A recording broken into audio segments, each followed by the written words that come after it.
My name is Emily McInturf, and this is my lab report on finding the mass of a black hole. The objective of this lab was to analyze the motion of a star orbiting a black hole to find the net force on the star and use that information to approximate the mass of the black hole. We assume that the net force on the star is due only to the gravitational force of the black hole.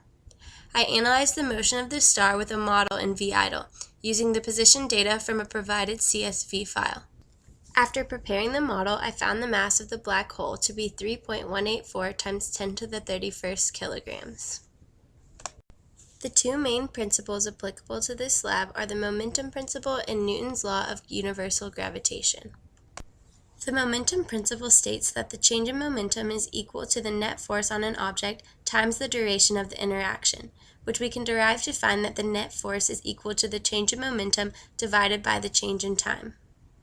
To find the net force, we break the forces into parallel and perpendicular components, where parallel accounts for the change in speed and perpendicular accounts for the change in direction. The second important principle used is Newton's law of universal gravitation, which is used to find the mass of the black hole once we've determined F net.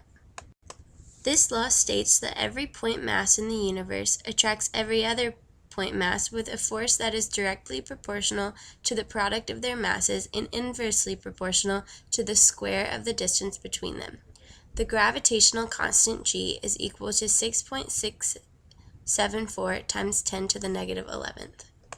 We can set the force of gravity equal to the F net because we assume that the only force acting on the star is the gravitational force of the black hole.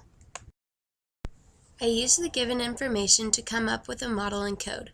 After inputting the given information shown in the first slide, I created a while loop to calculate the velocity of the star during its orbit around the black hole.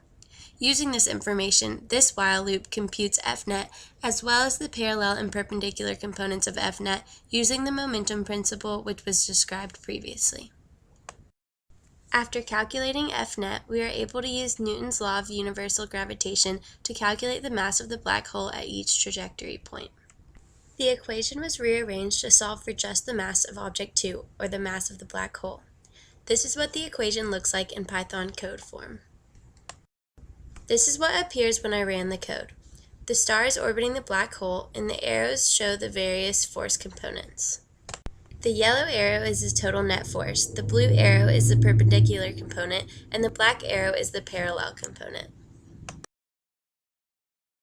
After running the code and comparing the mass at each time step, I found the mass of the black hole to be 3.1842 times 10 to the 31st with a margin of error of 0.0001 kilograms.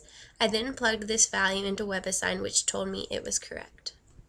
Now let's answer the questions. What does it mean?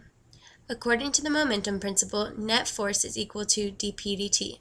However, even though mathematically they're the same number, they imply different things.